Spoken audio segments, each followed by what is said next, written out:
Okay, welcome to the lecture for crisis intervention. This one we'll be talking about violence and its relationship to crisis.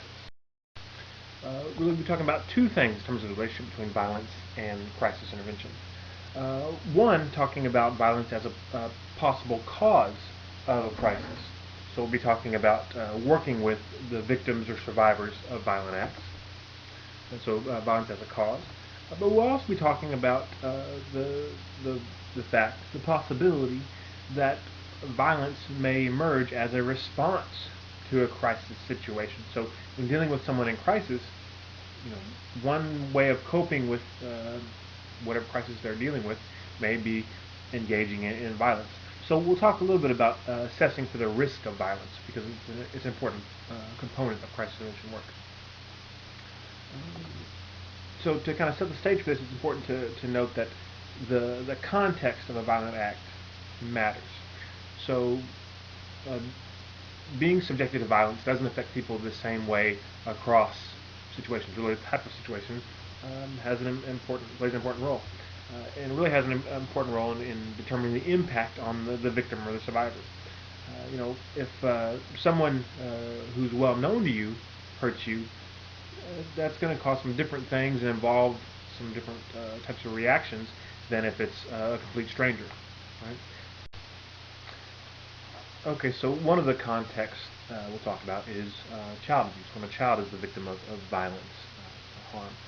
We've already talked about legal and ethical concerns, that this is a mandatory reporting situation. It's not just if you know abuse has occurred, if you know that a child's been the victim of violence by someone. It's if you suspect that it's occurred, then you're required legally and ethically to report it. And part of the reason for that is our primary goal is safety of the child, and that should continue to be your goal when doing any kind of crisis intervention work. So before you even think about anything with Aguilera's model or any other intervention, is the child in imminent harm for more imminent danger for more harm to befall him or her, and then what steps can you take to reduce the likelihood of harm continuing. Okay, so let's talk about Aguilera's model in this context. The first thing, of course, is the perception of the event. So a couple things I want you to think about here. One would be that how children will make sense, of suffering violence. So their perception will depend on multiple things. One will be, their level of cognitive development. So think about your stuff you know about Piagetian stages in thinking. What level of abstract thinking is the child or adolescent capable of, and that will, in some ways, influence their perception of event and influence your ability to talk to them and what things you'll say when trying to maybe help them create a more therapeutic perception of the event.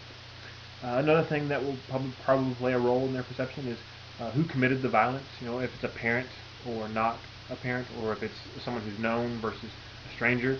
If it's someone you know, and especially a parent, then that really kind of challenges some fundamental assumptions that a child has about the world, about himself or herself, and about the person who's supposed to care for them and keep them safe. A third thing that may influence a child's perception of the event is if there's a sexual component to the violence.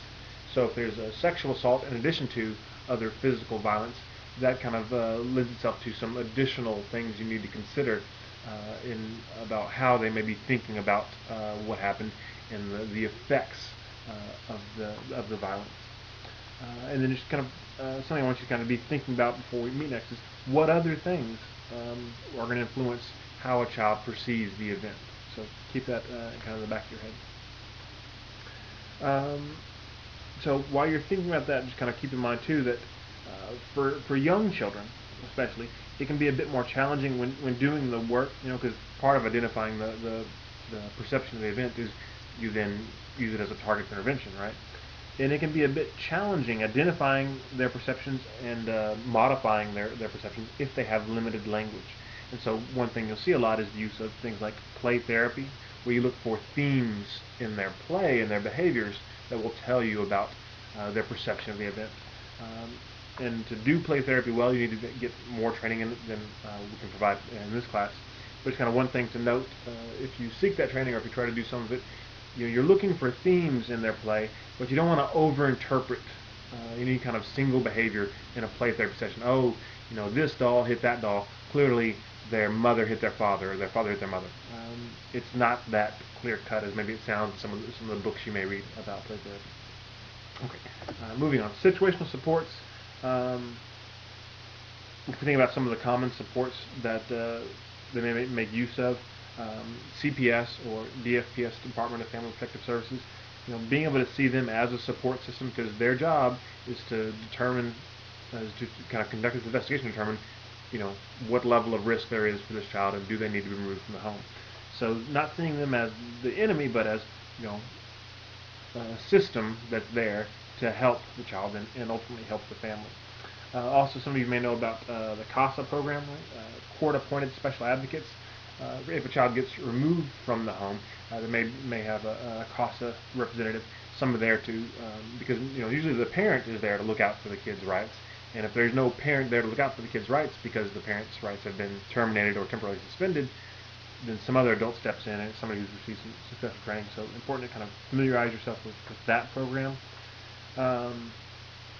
Other things along the lines of situational support, again, the primary support system or person or persons might be lost. If the offending person was the parent, well, that's the main person a child looks to for support, and so really you have to look beyond their typical situational supports. And then also, if there's a non-offending parent, you got to think about working with them and the challenges that may entail. They may have some divided loyalties. They want what's best for the child, but they also may love and care for and be worried about their partner, the other parent, and not want them to be put in jail or be separated from the family for a variety of reasons. So you want to make sure you can empathize with them and whatever they're going through, but always keep in your mind that even though if you're empathizing with them, I know you don't want this person to go to jail, but first and foremost always should be primary goal, safety of the child. The last thing about situational supports, you may need to take a more directive role in working with kids in terms of connecting them with situational supports than with adults. You can't, give a kid or even a teenager a list of phone numbers and say, "Here's some people to call." Right? So your role will be a little different, a little more active and directive with children than with adults, obviously. The third thing in Aguilera's model would be the coping mechanisms. So one thing you want to do, if whoever's caring for the child after he or she has experienced violence, you want to educate them about typical responses to violence that kids may exhibit that are really coping behaviors. For example, the child wanting to co-sleep, and encouraging parents to support kids in whatever coping behaviors they're seeking out, as long as they're not damaging or dangerous, and allowing the child, maybe even if it violates kind of some typical family rules, staying up later or doing certain things, educating the parents about the importance of allowing kids to use these coping mechanisms until they have some other ones. And along those same lines, you don't want to take away any coping mechanisms without providing new ones. So if there are maybe some coping mechanisms that are problematic for the child, you don't want to prohibit them from doing them. And with kids, typically you have much more control, or somebody has much more control over their environment than with adults. So you really could take away coping mechanisms, but you don't want to do that unless you're giving them something else to replace it with. And the last thing I just want to say about coping behaviors is, it may require more creativity than when working with adults, because kids are just working with kids is a very different thing than working with adults. And again, if you don't have training and working with kids, you can do it temporarily in crisis situations, but if you're going to be regularly involved doing crisis center stuff with kids, then you want to get more training in working with kids, because it is a different type of therapy qualitatively than doing any kind of adult work. Okay, let's talk a little bit about why child abuse happens. Okay, Aguilera devotes a lot of the chapter to exploring alternative explanations for why individuals might hurt children, might commit child abuse. This is important for a couple reasons. One, it's important with regards to reducing the likelihood that abuse will occur. We can understand these things. But it's also important for therapists to work towards some understanding, because understanding is a big component of empathy, obviously. And unless you plan on adopting every kid you see that experiences abuse, you better figure out how to work with offenders and get them to a place where they can be the parents they want to be, or should be. Okay, so why does it happen? Well, there's no one reason, right? There's no single explanation. The reasons differ across types of abuse and also across individuals who commit the same type of abuse. But we'll talk about some theories that are presented. One being the idea of mothering imprint, which is a psychodynamic concept. So you notice that it's mothering imprint, not fathering imprint. But it's basically the ability to nurture is learned via early experiences. And if you don't have those nurturing experiences early on, then you can't do it yourself. The idea of there's some sort of developmental window where you learn to mother, and if you don't get those kind of experiences nurtured early on, you can't do it, or can't do it as well later in life. It's a theory. Okay. Another theory would be kind of this combination of factors, one being low frustration tolerance, and then combine that with inadequate parenting skills, and then combine that in addition with a child who's not submissive, right? Who's oppositional in some way, or maybe just really active. So you just kind of recognize that there's an interaction of parent characteristics and child characteristics that might put a child at risk for abuse. You know, a kid who does everything a parent could ever ask could still be abused, but they're probably less at risk for abuse than a kid who's a little more independent, right? And also, but it much more even depends on characteristics of the parent, looking at both just kind of parenting skill and an ability to tolerate frustration. Another theory would be this idea of there's maybe competition for affection. If the parent feels that he or she is in competition with the child for the love or affection from a partner, then they begin to not see themselves as a parent of the child, but as a competitor of the child, and it kind of pulls the child up on their level and makes it seem more okay in their heads to do spiteful things. And then there's also the role of previous abuse. So people who previously experienced abuse as children themselves are more likely than those who've not experienced abuse. But, and this is an important but, it's still a very low percentage of people who experience abuse who go on to be abusers. So it's not like, oh, if you experience abuse, you're probably going to be an abuser yourself. No, the risk of being an abuser goes up some, but it's still, most people who experience child abuse do not go on to become abusers. So I want to make that very clear. For those who do, it might happen for a couple of reasons, right? It might be because of being abused, so as a result of the abuse, either maybe they learned how to deal with anger from their abusers, right? So you respond to anger with physical violence. It could be maybe they learn discipline from the people who abuse them and discipline them in an abusive way. But it might also be because the same factors that influenced their parent to abuse them are now influencing them to abuse their kids. And that could be genetics, a genetic predisposition for low frustration tolerance, environmental factors, maybe environmental stressors that made it harder on their parents to parent effectively are still affecting them because they're in that kind of related or correlated environment. So previous abuse may play a role. And then, really importantly for this course, crisis often plays a role. Research indicates that abuse frequently follows the occurrence of one or more crisis events. So for all the other kind of crises we'll talk about, if you can help people deal with these things effectively, you can reduce the likelihood that that another crisis will be created, specifically one involving child abuse. So the role of crisis intervention is important for a lot of reasons. One of them being we might be able to prevent harm to children. Okay.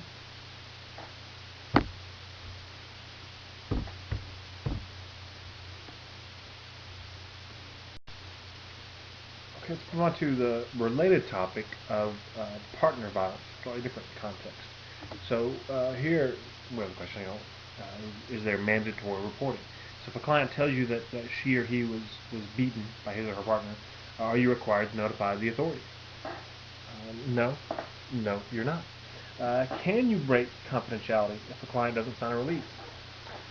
No, not ethically. And the client, I mean, you could. You'd be violating ethics code, and your client could sue you if you do that. If you thought you were doing it in their best interest, you're taking it into your own hands, and you're reducing the autonomy of the client. And our profession would say, no, you can't do that. Nonetheless, the goal of safety is still there, and it's still primary, but your hands are a bit more tied when you're talking about adults than children. Okay. A couple of issues related to partner violence in terms of same-sex couples. They're not at any greater risk of partner violence than different sex couples, but it may be more difficult for them to get help because of society's reaction, because there are some individuals who aren't comfortable with same-sex relationships, and there are many individuals who don't have much knowledge about same-sex relationships, and they might even think about how the dynamics of partner violence might be different in those relationships than in others. Okay, so in terms of other important questions, who offends? Well, in heterosexual relationships, it's statistically speaking much more likely for men to be the perpetrators, but women do this too. But partly because men are so much more frequently the perpetrators, if you're seeing in heterosexual relationships, that is, if you're seeing a man who's in a heterosexual relationship where he's the victim of partner violence, that adds a kind of another layer of complexity to your work, because they are kind of this minority, and there may be some discomfort for themselves in talking about that, and they may be judged by others because they're kind of taking a gender atypical role by being a victim of partner violence. Okay, let's take a look at the model.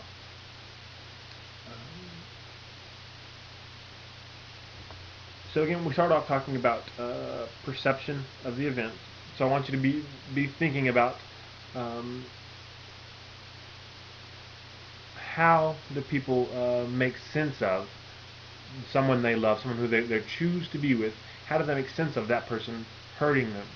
And one thing that may come up for you is, well, those people that are victims of partner violence, but they stay in the relationship. So what are they thinking about this violence in this relationship that's allowing them to stay in that relationship and not get away? What might they be thinking? Okay, so think about those things.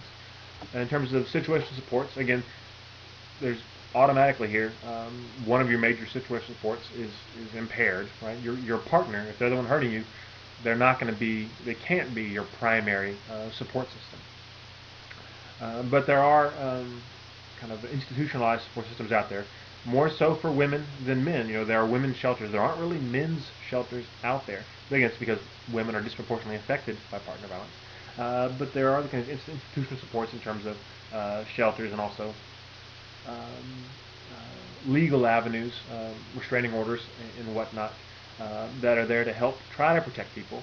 Although, I'll tell you a quick story. I was in court not long ago for a traffic ticket, which I won, by the way. But that's not the point. The point is, while I was waiting my turn to talk, the judge called this woman up and told her that a continuance would be granted in her hearing because the person who she was filing a grievance against in this kind of small claims court or whatever it was had a federal charge against him, and that court took precedence over his court, so they had to reschedule it, and they were working it out. And as they were doing that, the guy, the accused, was sitting, you know, up in the seats, and he apparently threatened the woman's mother, and then the woman starts crying, so he said he's going to kill her, he's going to kill me. And the judge says, okay, I understand, here's what you do. And he kind of walked her through the steps to get a restraining order in place. But then he told her, however, I've seen people with restraining orders get killed, so be careful. Which wasn't the most sensitive thing to tell someone, especially someone who's crying and in distress in that moment. But it did kind of point at the reality that there are these legal protections there, but a restraining order is still just a piece of paper, and your clients need to take steps to protect themselves, often beyond just involving those legal means. And sometimes that means separating yourself from the situation, or moving to another town even, which doesn't seem fair that you have to give up parts of your life, but again, safety is the top priority. Anyway, situation supports, they're legal things, they're institutionalized things. But think about what other situation supports, other than the partner, that support is gone. What other supports might not be as readily available for individuals who are victims of partner violence? I want you to think about that. And then last, of course, coping mechanisms. Try to think about what coping mechanisms might be most effective in this situation. What coping mechanisms might you have heard about or have seen in this population that don't seem to work? We'll talk about that. And then briefly, we'll also talk a little bit about why it happens. Not as much as we talked about child abuse, but Aguilera gives kind of a psychodynamic explanation. But there are a lot of theories out there. But looking at the research about who offends and trying to come up with some understanding of why they offend by figuring out who offends, we find there's not a typical offender other than male. And the literature is kind of conflicting regarding the basic characteristics in terms of level of education, ethnicity, previous abuse history for that person. Some studies will come out and say, oh, this is the kind of person that abuses, and another study will come out and say, well, we didn't find that when we looked at it. But we do know that drugs and alcohol are often involved, and just kind of anecdotally, I'll tell you that some therapists have suggested to me that when abusers, when they drink or use drugs, it's not that they're being violent because they drink or use. They drink or use so they can be violent. So again, that's anecdotal, but something to think about. And even though there's not a typical offender, there does seem to be kind of a typical pattern of behavior where there's this vacillation between violence and conciliation, where they'll be violent, angry outbursts, and demeaning and hurtful, and then soon thereafter, incredibly sweet and generous and romantic and loving, but then it goes right back to the violence, and it goes back and forth, so that the victim is caught in this situation where they don't know what to expect. Okay, let's move on. Okay, so the next context we'll talk about is schools, violence in schools. So the question of mandatory reporting, yes, of course, if a minor is at risk for harm, it's a mandatory reporting incident, and most schools have rules, if you're working as a school counselor, about when you have to disclose certain information that may go above and beyond the reporting requirements for other settings. In terms of this context, there's really two things to think about: bullying and then mass violence, like school shootings. The two major types of violence that would be present in schools. Because we've talked some about mass violence with the lecture on PTSD, let's focus right now more on the bullying here. So, when thinking about bullying and violence in terms of getting into fights at school, we apply Aguilera's model. So we think about the perception of the event. Some things to think about. Well, the perceived control over future violent incidents. So somebody's been bullied. If it hasn't stopped yet, what they think about the likelihood of it happening again is probably pretty important to assess, and will be something you want to think about targeting for intervention. You want to think about how something like this might affect the self-concept of a child or adolescent. So that's one thing I want you to be thinking about. We'll talk about in class. Another thing to think about is what role does culture play here? And culture in terms of the family culture, the values that the family has about violence or about fighting, and what expectations the child may have for fighting back. And then related to that, is retaliation possible? You're going to be thinking about, okay, is this kid planning some sort of revenge, and if so, on what scale? We're thinking about dangerousness here. For situational supports, you got to think about kind of the opposite of support, but situational detriments. There may be kind of a school culture. There is in many schools of no snitching, which may impede a student's access to other supports. They may not be willing to talk about bullying or to seek out help. Even if they disclose to you, they may not be willing to take action on it because they don't want to be seen as a snitch or a tattletale. Right? More so than with adults, even peer supports are important for kids. There really is a generation gap between kids and adults, and they feel more comfortable relating to individuals their own age. So if there's any kind of peer support system like the PAL program that you might be able to tap into, could be a good thing. And then another thing to think about is, the potential role of law enforcement.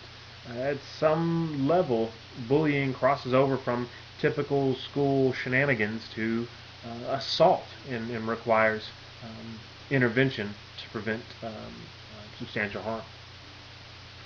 When thinking about coping mechanisms, one thing I want you to think about and we'll discuss is, well, should you teach them how to fight, how to stand up for themselves? Uh, yes or no on that. And then the other thing I want you to be thinking about is, kids that are the victims of bullying frequently experience anger and shame. Right, and the anger has nowhere to go frequently if they're much smaller than the people who are bullying them. Otherwise, it wouldn't be bullying; it would just be fighting. And then shame because they can't put their anger anywhere. So, how do you help kids deal with these really strong emotions, especially those younger children? 9, 10 years old. How do you help them work with that? Let's talk about that. And then the last thing I want to kind of touch on in terms of violence in schools is not to forget about working with educators. The focus is typically on students as victims of violence, but it's possible that educators may be as well. And probably more commonly, educators are threatened with violence. I think that happens more often than people like to admit.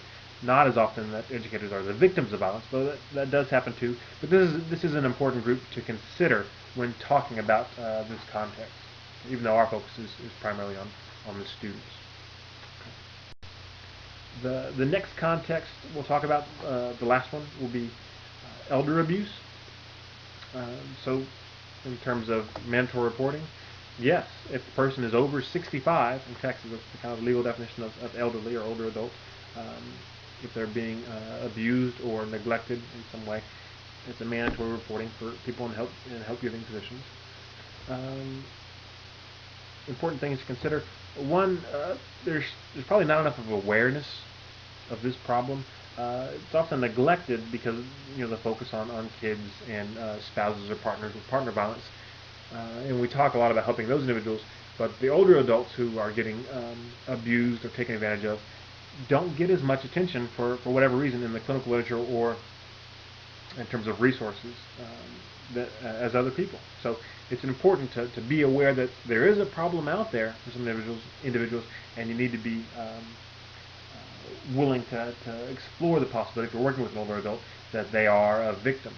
Often we don't want to see them in that role, but you need to be able to assess for it. In terms of the model, the perception of the event, one thing that's likely to be going on cognitively is kind of this belief related to a fear that if I say anything about being abused or mistreated, I'm going to get kicked out. They might be dependent on the people who are abusing them, and there's maybe this fear of what's going to happen to me. Things are bad, yes, but they could be much worse if I made something of this. Another thing to think about is suffering abuse as an older adult might be part of kind of the assault on the ego that sometimes accompanies age. Where earlier in your life maybe there's more things that you can do autonomously, and as you get older, especially into the old area, you have less autonomy, less power, and this experience of a shifting role frequently contributes to depression and seeing oneself as not worthy of good treatment, and that may perpetuate the abuse. In terms of situational supports, instead of child protective services, it's adult protective services that you would report to, and they're there to help these individuals. Fortunately, there is, at least in our country, kind of this social system built in to help provide some financial protection for these individuals in terms of Medicare and Medicaid services, to where if they are kicked out by their abusers, there's some funds there to help provide for them and at least get some roof over their head, although the quality of that roof may not be very good if they're relying solely on government assistance. But it's also important to provide educational support to these individuals about legal services and about their rights and about what services they qualify for, and what things they can still control. Frequently people just don't know about the things that are out there. And then last would be the coping mechanisms. And again, the big thing with this group seems to be education, to be able to take action. Because again, that fear of, well, I don't know what's going to happen, it can be paralyzing. If you can educate them about, okay, well, if you get kicked out, here's where you might go, here are your resources, that can be really empowering and help them get through the crisis and take some action. In terms of a typical way of coping that might be problematic for this group, medication. There's a real danger of over-medication among older adults, kind of pacification through prescription, where older adults is seen as, oh, well, they complain about all these things, I'll just give them whatever pills they want, and they'll stop complaining. And so addiction to prescription pills is kind of a not very well talked about problem among older adults. But it is dangerous and frequently goes unnoticed because a lot of older adults are on a lot of prescription pills necessarily. So if somebody's abusing them, it may be harder to catch because, oh, of course they have a lot of pills. They're an older adult. The last thing I kind of want to say about elder abuse is, when thinking about coping mechanisms in situational supports as well, don't assume they can't do things just because they're older. We often have kind of ageist attitudes and beliefs that are discriminatory in thinking people can't do things for themselves. And this group is incredibly diverse, and many older adults can do a great deal for themselves. And there may be some coping behaviors that you may think, oh, they really couldn't do that because they're older. But maybe they could. It's an individual thing. So something to think about. Okay, we've talked about violence in different contexts. Now we'll talk about kind of the second part of what I talked about at the beginning, and that's assessing the risk for violence. And there's a couple ways to go about this. One would be unstructured clinical risk assessment. And this is just using your own experience to informally evaluate risk. How good this is really depends on the clinician. And even really good clinicians will admit that they don't do this very well. It's really hard without any kind of guidelines to assess risk for violence. Then there's actuarial prediction, right, which relies on kind of statistical formulas, where you're predicting the statistical likelihood of violence based on some mathematical combination of risk factors. Predictions made using a formula created with one specific population, usually, and it does a pretty good job of predicting for that specific population that they tested it on. But as you deviate from that population, even just different people that are like that, more so when you go for people who are less like the population studied, the predictive ability declines rapidly. So not that great in the real world. So what's used most frequently now is some combination, which some authors refer to as structured clinical judgment. Right? So this is using instruments that direct clinicians which risk factors to consider when determining risk. So based on the things we find using actuarial prediction, okay, so these variables are put into your regression equation, so these variables are clearly important. Rather than just letting the math tell you how much of a variable, how high each variable should be before you're worried about it. It doesn't go that far. It says, okay, here are the variables that are important to think about. How high is the person on each of these things on an informal level? Okay. Examples of this would be something like the VRAG, the Violence Risk Appraisal Guide. It's one of the better known ones for assessing general risk of violence. And there are more specialized tools out there too, checklists, some for sexual violence or violence in schools, and you can research those. But kind of looking at all of them, you can kind of discern some key components that are present in each of those things that can help guide you in your assessment for risk. So you can use those tools, but also if you don't have access to those tools and have to use unstructured clinical risk assessment, the things to think about, the key components, include things like situational aspects, so their life situation, their living conditions. Is there stability in where they're living, or might they get evicted soon? Who are they living with? Are they living with people who are vulnerable to violence? Children, older adults, person with disabilities, a child with disabilities, children with disabilities are at a higher risk for being victims of violence and abuse. So what's going on kind of in their world, in their immediate environment. Think about those things. Their current affective state, think about, and it's angry or irritable that we think about in terms of being a heightened risk for violence.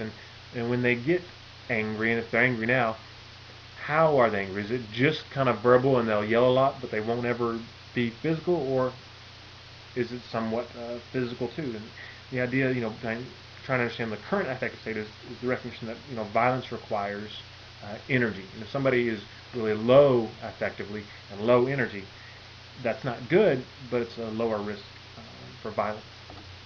And of course, the big one would be behavioral patterns. So previous acts of violence, we often say that the best predictor of future behavior is past behavior. So knowing in the past when things have happened and not gone their way, how have they dealt with it? Have they ever used violence? When they used violence, was it successful in any way?